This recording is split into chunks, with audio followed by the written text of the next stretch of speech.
Para paigtingin ang pagpapatrolya sa West Philippine Sea, balak ng gobyerno na gumamit ng mga drone ayon sa Philippine National Police. Ang bili naman ng Pangulo, huwag palalain ang tensyon sa West Philippine Sea. May unang balita si June Veneracion. Sa kabila ng paulit-ulit na panghaharas ng China sa mga barko ng Pilipinas sa loob ng ating Exclusive Economic Zone o EEZ, bili ni Pangulong Bongbong Marcos sa Joint National Peace and Order Council meeting sa Camp Crame.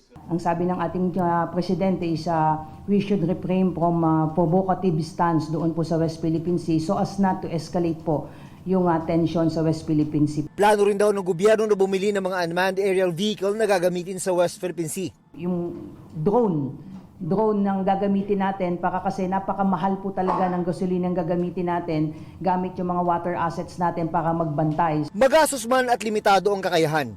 Patuloy raw na magkapatrolya ang Armed Forces of the Philippines. In terms of our deployment in the West Philippine Sea, it's constant that the Philippine Navy is there 24/7. We are patrolling our waters, asserting our sovereignty. Kamakailan, muling kinundina ng Amerika ang agresibong mahakbang ng China, hindi lang sa West Philippine Sea, kundi pati sa iba pang bahagi ng dagat na inaangkin din ng China. Now, we're clear-eyed about the challenges to peace and stability in this region and worldwide. And that includes coercive behavior by the People's Republic of China in the East China Sea and the South China Sea and elsewhere in the region.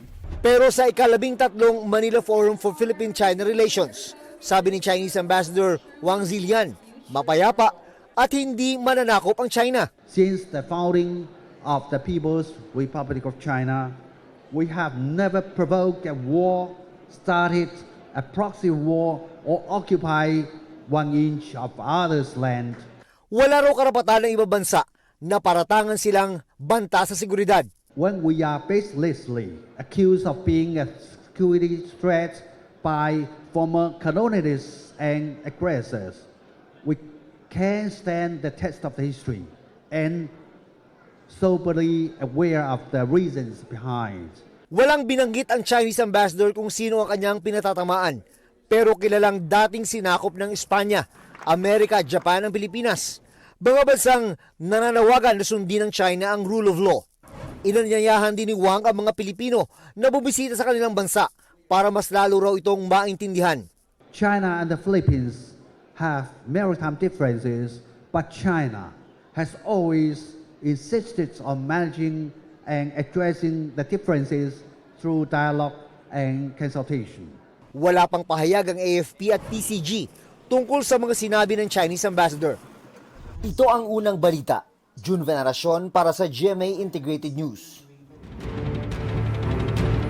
Igan, mauna ka sa mga balita, mag-subscribe na sa GMA Integrated News sa YouTube para sa iba't ibang ulat sa ating bansa.